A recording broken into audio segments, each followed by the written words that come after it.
I'd like to call to order the Naperville Park District Board of Commissioners. The meeting today is Thursday, March 22nd, 2018. It is 6:30 p.m. Would you call the roll, please? President Riley? Here.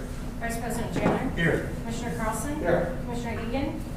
Absent. Commissioner Ensign? Here. Commissioner King? Here. Commissioner Todd? Here. Thank you. Tonight we have the pleasure of recognizing long-term dedication of service to the Naperville Park District and the community. It's not often that we have the opportunity to showcase a career that has spanned more than 35 years and demonstrate our appreciation for that commitment, which makes this a special occasion. Would Gary Foyles please join me at the podium?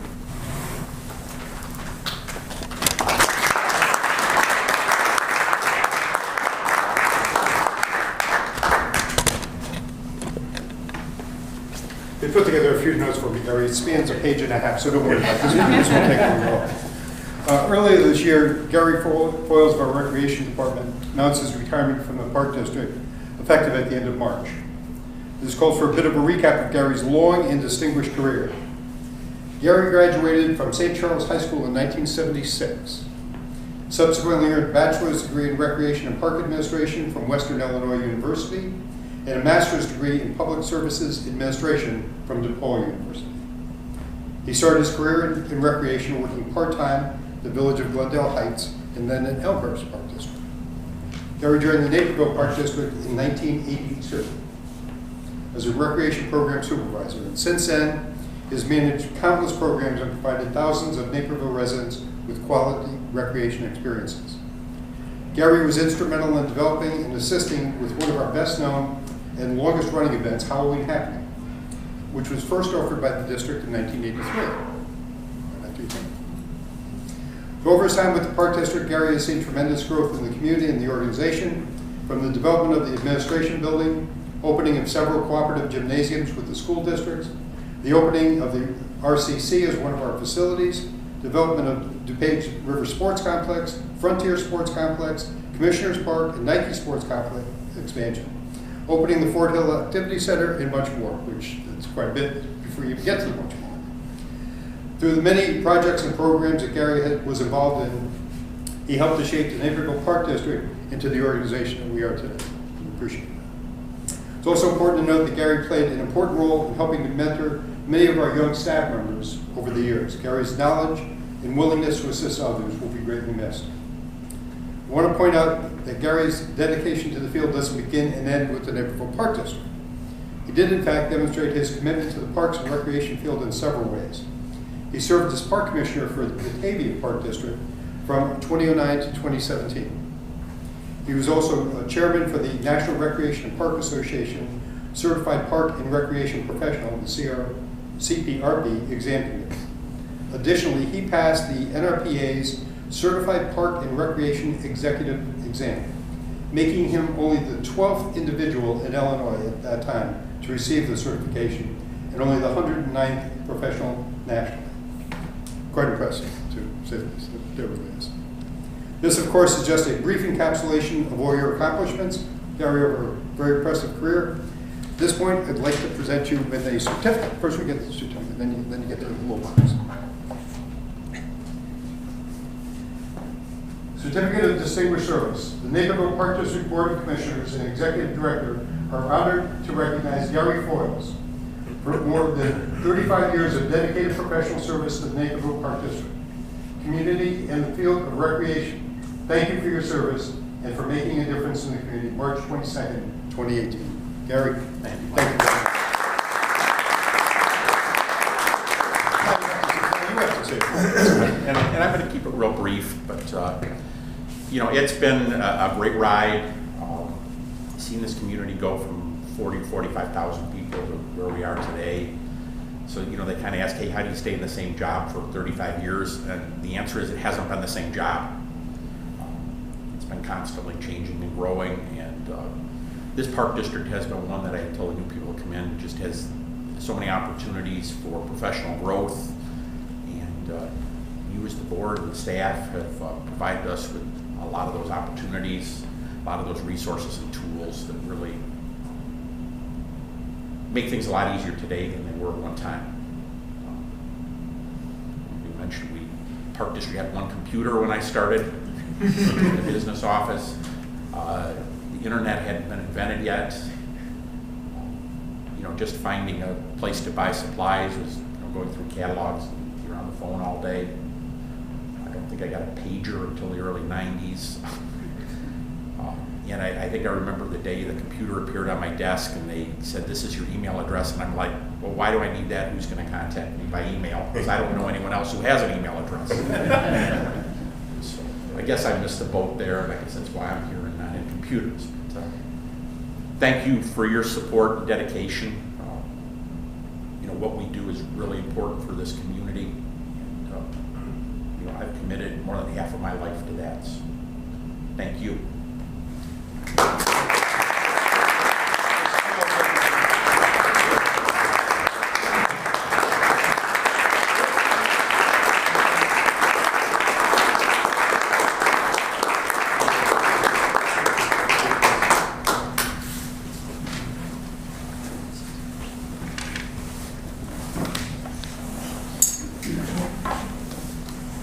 Thank you very much. Thank you again for your service.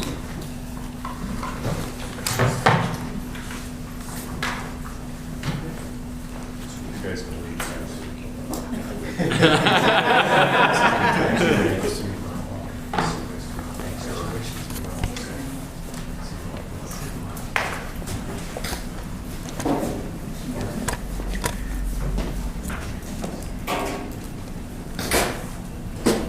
There really is something here to use. It's impressive. Next, we have matters from the public. Bridget, do we have anyone signed up to speak? Jim first.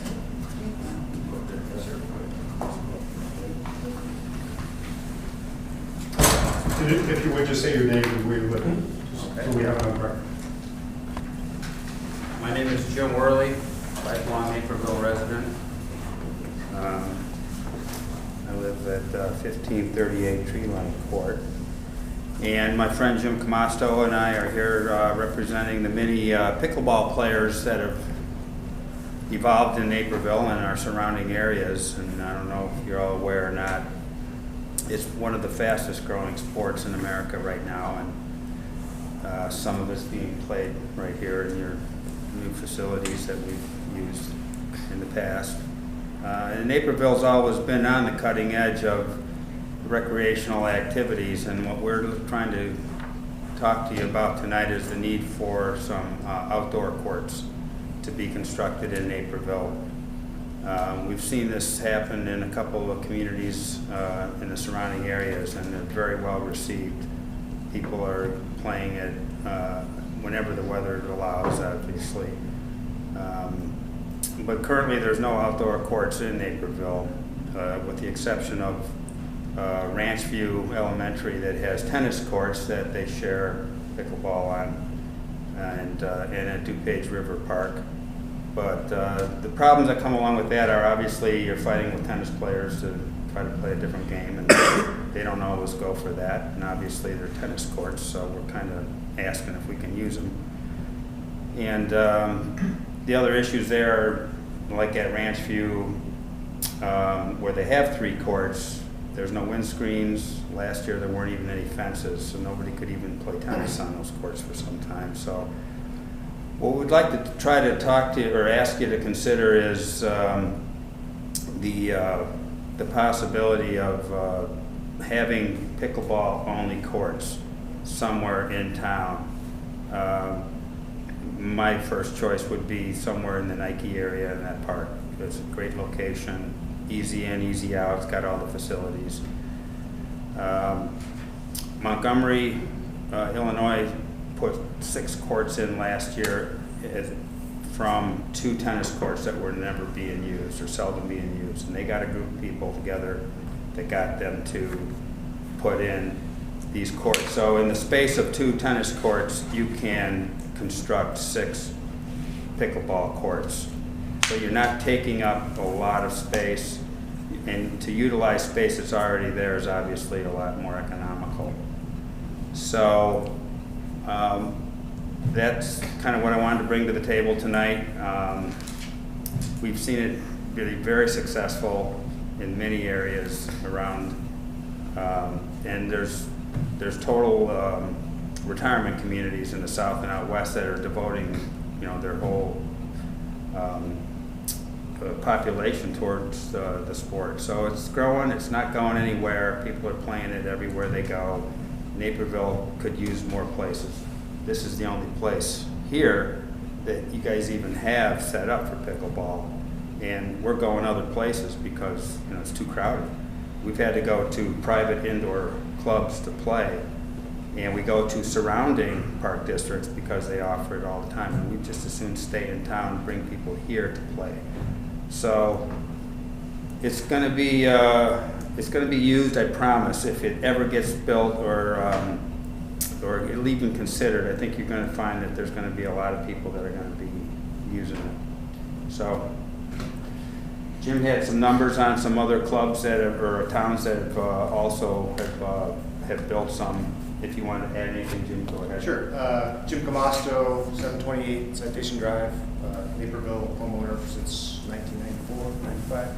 I play a lot of recreational and competitive pickleball. Used to be a competitive racquetball player, now transitioning in my older years.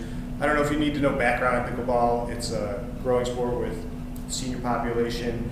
They're teaching kids. It crosses socioeconomic boundaries. It encompasses all genders and ages. You can play socially. You can play competitively. It's a fascinating sport. It's one of the fastest growing sports going. It gets people outside and active, gets them away from the screens, and it brings different generations together. I think it's a really interesting and neat sport. I've played everywhere I can in outdoor facilities across Illinois. There's 6 courts in Wheeling, there's 6 courts in Lansing, 2 courts in Downers Grove. We just had 4 come online in Western Springs. That was a single tennis court converted into 4. 6 in Briarcliff. Those 2 facilities just opened up last year. There's 8 more coming in Hinsdale this summer, 8 in LaGrange, and I believe 6 more in Hinsdale. And that's there might be one other facility I lost track of, but that's it. That's all we have for outdoor pickleball space, and that's optimized with dedicated courts, proper fencing. It keeps the game more compact. You get a lot more. You can get 4 pickleball courts on a tennis court, so you can get 16 people in the space where you could have at most 4 tennis players. It's a fascinating use of land space. One thing you do have to be concerned about is noise. The paddles, the balls. It's kind of like big ping pong on a miniature tennis. The court size is a badminton court, 25-44, and it can be kind of loud, so you don't want to position these things near homes. It just creates problems. You can try and build acoustic fences and use natural landscaping for screening, but it doesn't really work out well. So we don't recommend building them near people's homes. I think that would be a bad choice. Brownfield developments. If any of your tennis courts are coming up for resurfacing or maintenance, this is what happened in Montgomery. Their courts were in need of resurfacing, so they went and completely. They got bids, and I think they resurfaced and completely dedicated. When they went from 2 tennis courts to 6 pickleball courts for, I think it was the bids were coming in around $60,000 to $90,000. Is that Stewart Sports Complex in Montgomery that you're talking about? It is. It's not a sports complex. It's just It's it's Briarcliff Park. It's residential Route 34. Okay. Yeah. I would encourage a visit to go and see what this is all about, so you get a visual of it for yourself. And then, Probably it's the nicest outdoor facility I've seen constructed in Illinois, and it's still not even what I've traveled to Florida and Arizona and played in complexes where they have 30 or 40 courts. I played in the U.S. Open 3 times in a row where they have over 40 courts now. They're in Naples, Florida.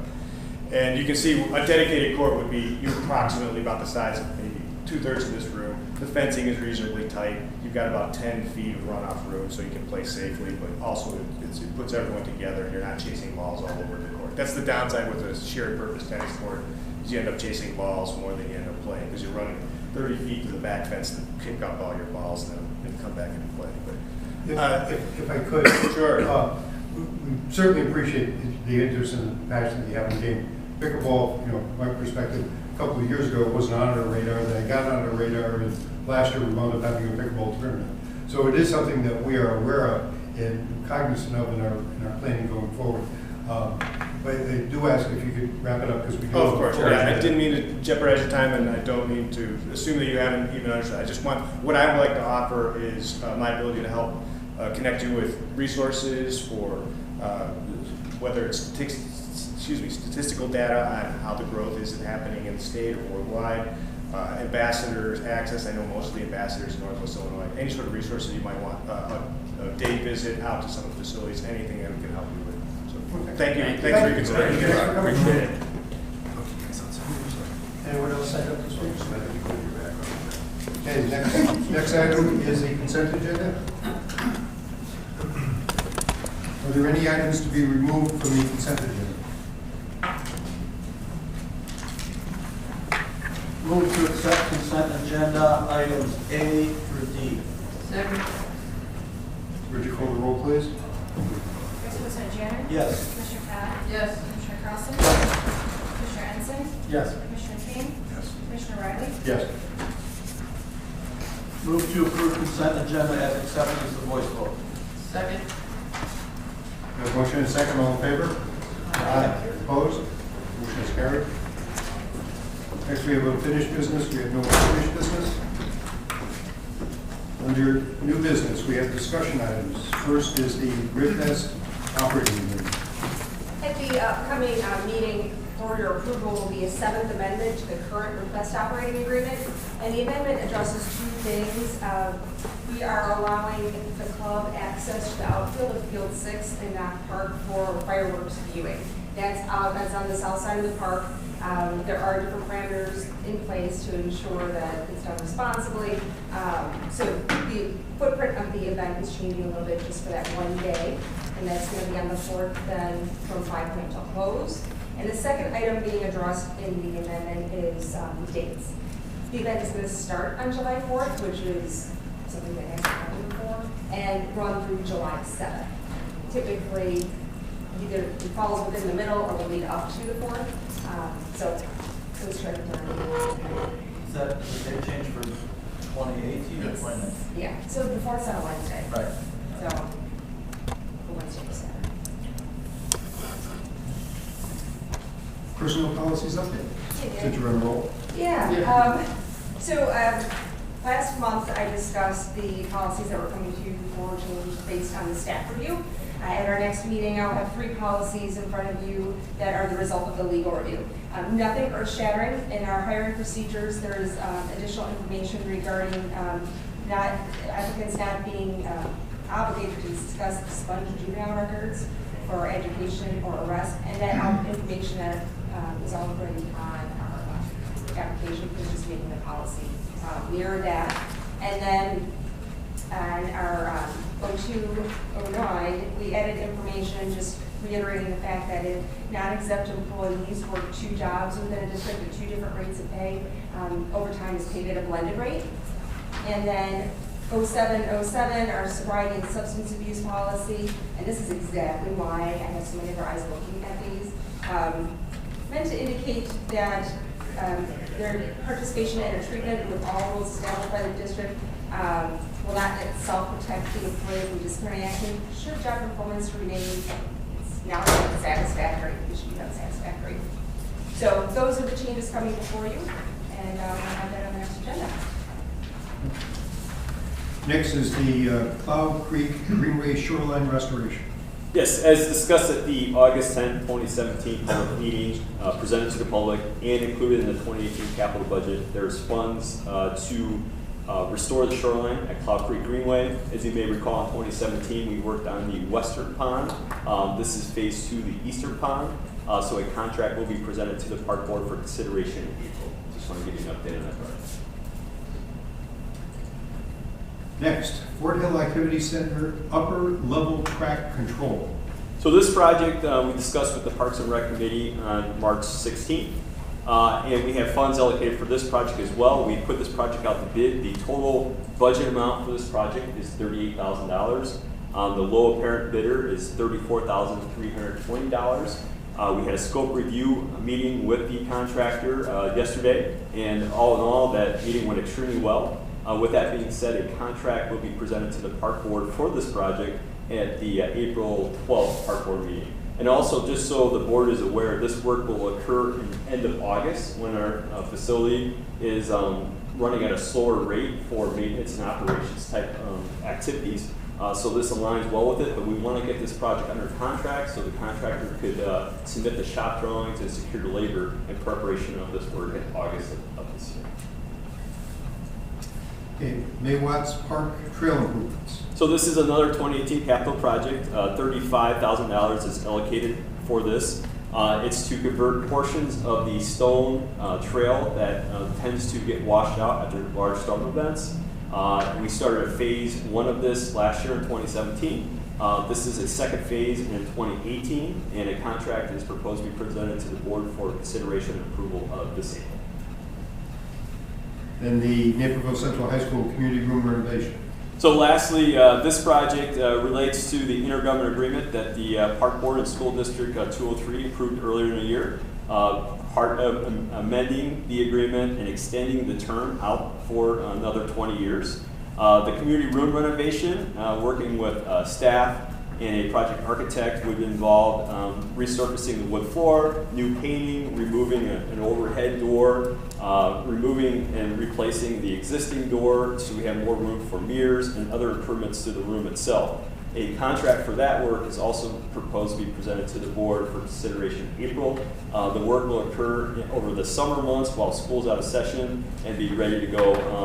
If not right when school starts, maybe a week or two after school starts, because that's when the flooring is going to be done, just to get that wrapped up. But it's scheduled, but everything is aligned properly, and we're excited about presenting a contract to the board for consideration. Next is the bus transportation services bid for camp programs. Yes, this one's mine. Right now, we're currently soliciting bids from busing companies to provide transportation services for our summer camp programs that take place throughout the entire summer at multiple locations. The bid opening is scheduled for early April, and we anticipate bringing the contract in for the board's consideration at the second meeting in April. Next, renaming Municipal Center expansion property to Naperville J.C.'s Park. Say it 20 times. Yeah, really. We just vote on this now. Included in the weekly packet was the background to this. This parcel was added to the Riverwalk agreement approximately 1 year ago. The area now has been identified for development as the Naperville J.C.'s Park, which is quote the tech park that is going to be put in. City will be providing a resolution, hopefully for the first meeting in April for review and acceptance. As of now, we have not gotten that. And that's it. And next, truck purchase for park services. Yes, included in the weekly packet was our recommendation that we replace a 2008 pickup truck that has just under 77,000 miles. It's been identified as having in excess of $5,500 of repairs that are needed. So we will be presenting that for approval at the next meeting. Okay, moving on to department updates. We'll start with administration. Bridget? Business cards are being redesigned by the marketing team, so when they are done with the design, I'll reach out to you to get information. And I don't know the timeline exactly. Well, right now, as Bridget said, my staff is working on redesigning it. We're going to provide a couple of different options. Staff will talk internally about it. We'll decide on the final design, hoping within the next couple of weeks, because this is a process that we'd like to fast track.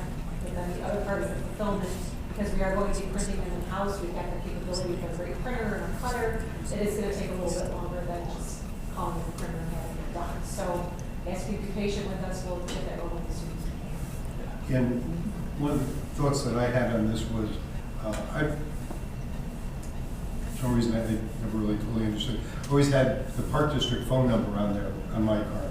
I'd like to have my cell phone number on there. And I encourage other commissioners to do that. Obviously, if you choose not to, just, let Sam or let Bridget know. So, it's not out there. I never checked Park District voicemail. So I always wind up handwriting my cell phone number on my card when I give it out to somebody. So I think it's a good idea to have it out there. Sure, and that'll be part of the process too, because there are certain things certain elements that some people want and other people don't, so we'll figure that out too as we start to roll them out. Anything else? Finance. Right, we are in our Final stages for the 17 audit.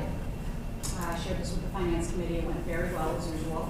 I will compliment Mayor Jeremy Link and his team again for a year's worth of excellent accounting and reporting, very thorough. So we again had 0 audit adjustments, which is routine here. It is definitely not routine in the business to not have an audit adjustment. So that's going very well. I anticipate we are waiting on some final pension information from IMRF. So until we get that, it pushes back our approval. So we'll probably be coming to you in June with a presentation with Jane here. So that's going very well. And related to IMRF, I can't recall if I updated the group about the new executive director. Really thrilled to have him on board. I think he's going to keep our pension fund in the same direction. They recently won a gold award, and he's committed to that process just as we are for CAPRA. His name is Brian Collins. He was the finance director for the city of Memphis, Tennessee. Cubs fan, grew up on the south side of Chicago, but is a Cubs fan, which is odd. Anyway, so we're thrilled for that aspect. I think he'll serve the pension fund well. Yep, and that's it. HR, you're back. I'm back. Our wellness committee that Cindy Goodbinder spearheads has been very busy. The committee put on an event that we attached to a spring event.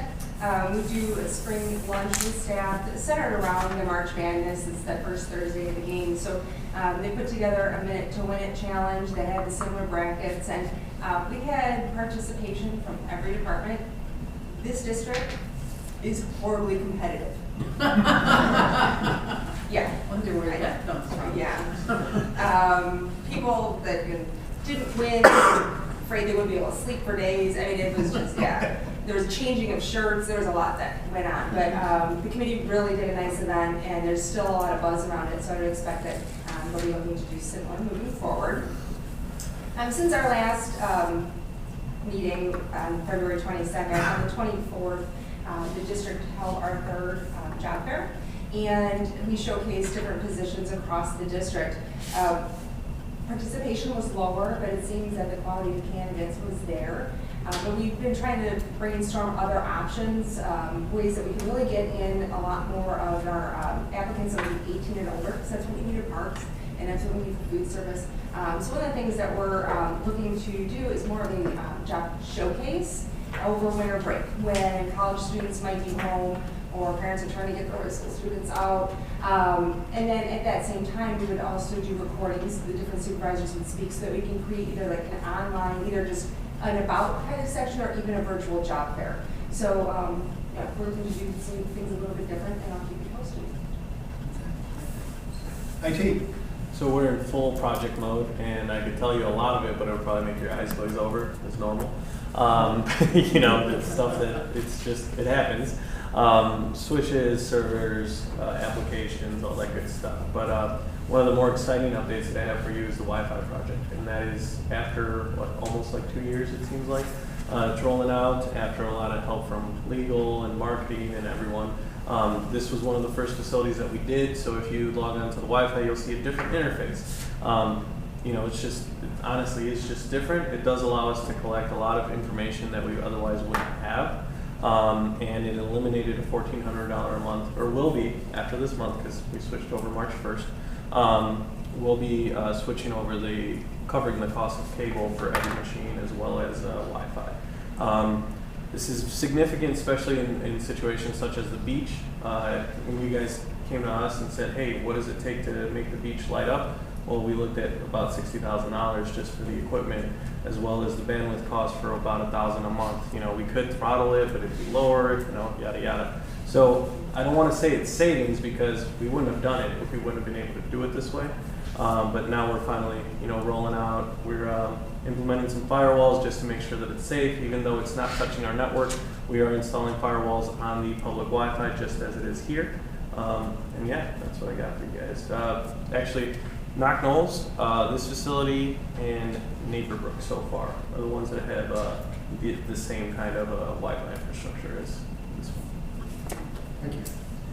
Marketing communications. All right, thank you. So the marketing department is in full project mode as well. That's surprising, seeing as we're almost to April. Things get a little muddy.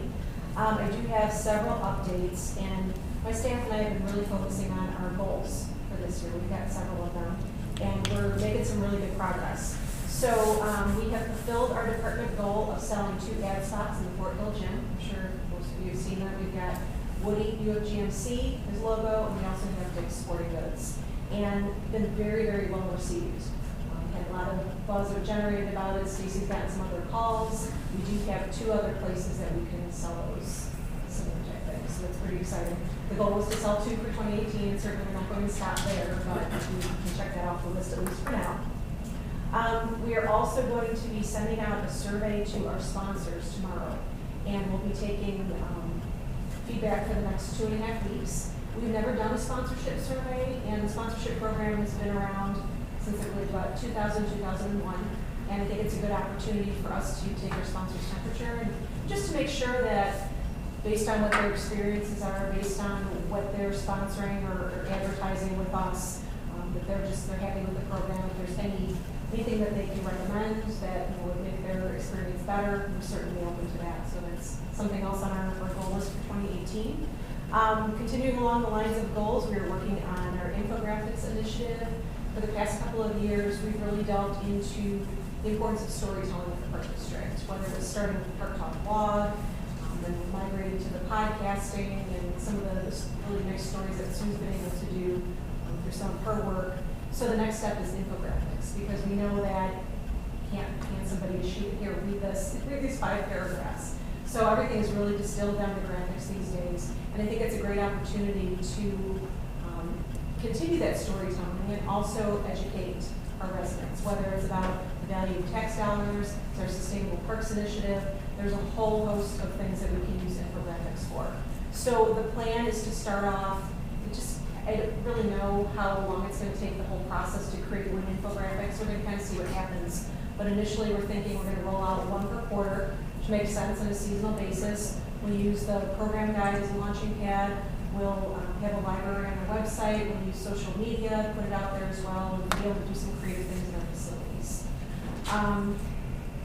Coming off of a successful promotion of the Southwest Community Park meetings, we're going to be gearing up for promoting the public meeting on April 25th. So after we get back from spring break, we're going to really launch into that and hopefully get some great participation again, like we did for the March meetings. And then a couple of golf-related things, and then I'm done. Now that we've moved away from Golf Now Plus, marketing is going to take back in the e-blast and also the social media management, because those are 2 things that Golf Now was doing. We're taking those back now that we've transitioned. So we've got a whole process around that. Pretty excited about the opportunity to bring those back in-house and control of those elements. And then we are also working with the new provider, T-Stamp, which is the new Golf Now. And we're going to be redesigning the golf website. So the provider has the information right now. They're going through some different templates and some different looks. We've supplied them with photos and information. So we're going to be able to have a look at what that looks like, review it internally. We'll certainly get your input as well and leadership team's input, and we hope to roll it out later this spring. Okay. That's all? That's it. Next is Parks and Golf. Before I turn it over to Kevin, I just want to say we all got this in our weekly packet, the Parks Department. And Kevin, like the presentation you made several years back about different categories of parks and mowing frequency and all that. And after about 5 minutes, it was way over my head. And I thought at that time, it's not important that I know it, it's important that he knows it. And in this report, if you take a look at it, I mean, there is a tremendous amount of detail and information in here. And again, I don't understand half of it, but it's important to know that you understand it. So thank you for Thank you. It's a credit to staff as well. So with that, I'll turn it over to you. Well, Parks has been very, very busy the last couple of weeks. You may have noticed a lot of smoke churning up around the city. We probably burned close to 100 acres of natural areas.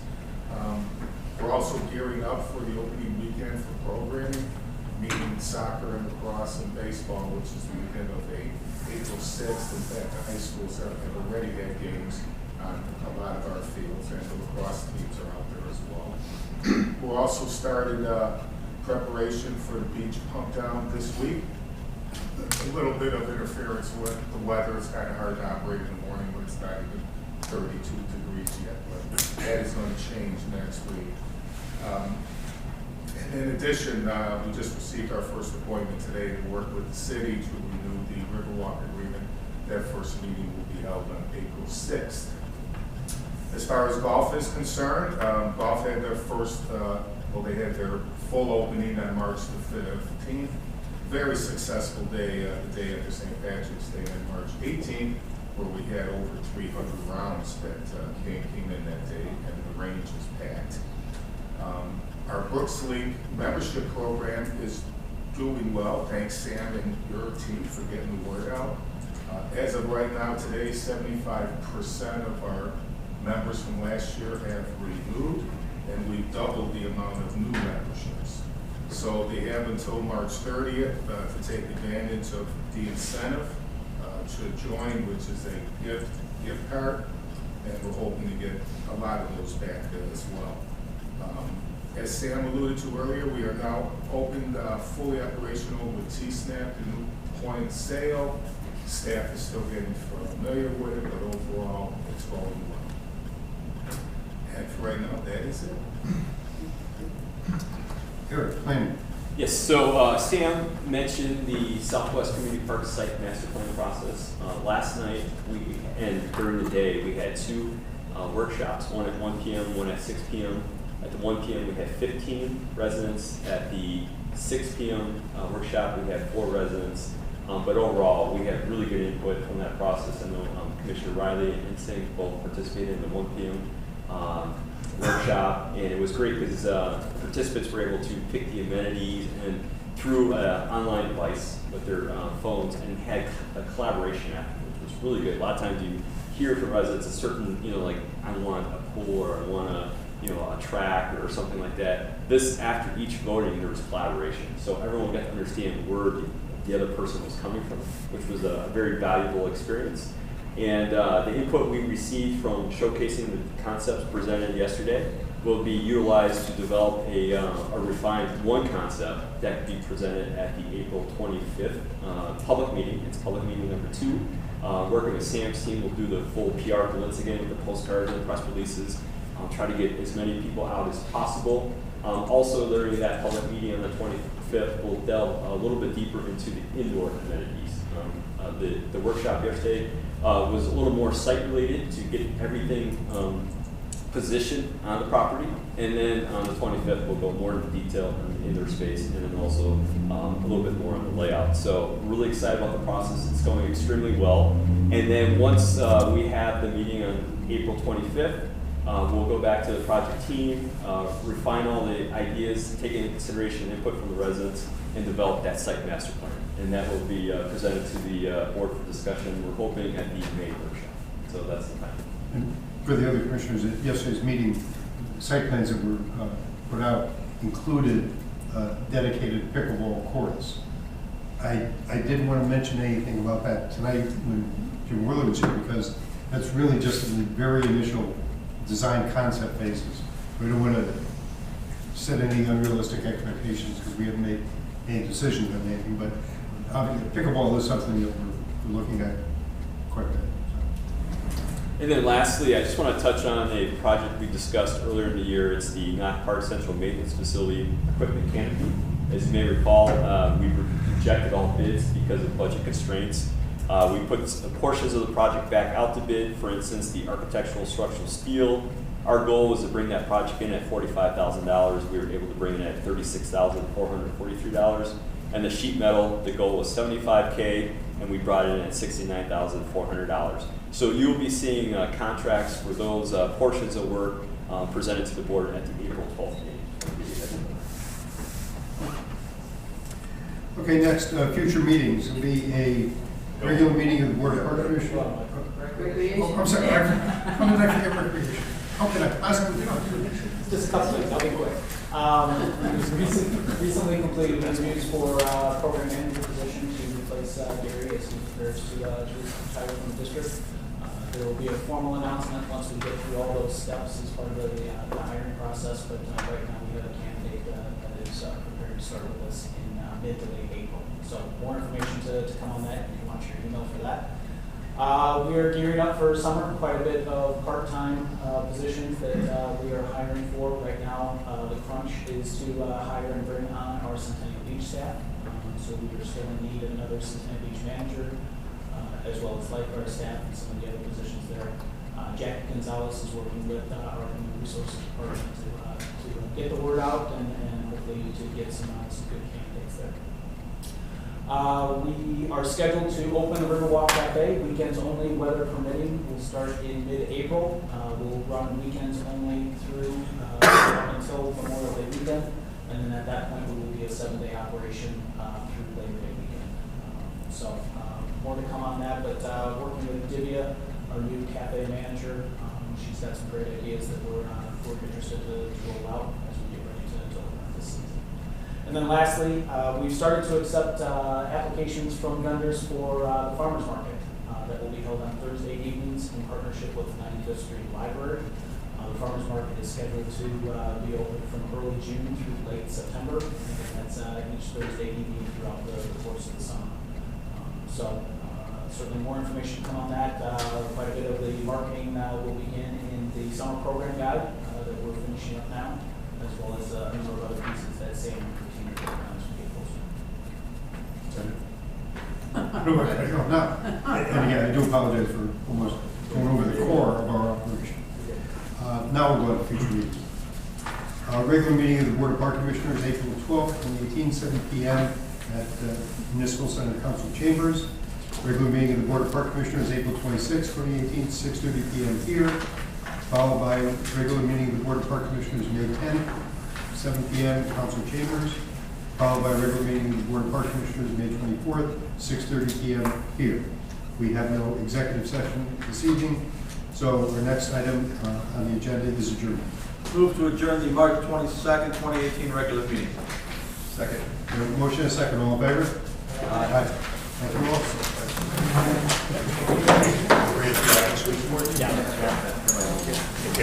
Just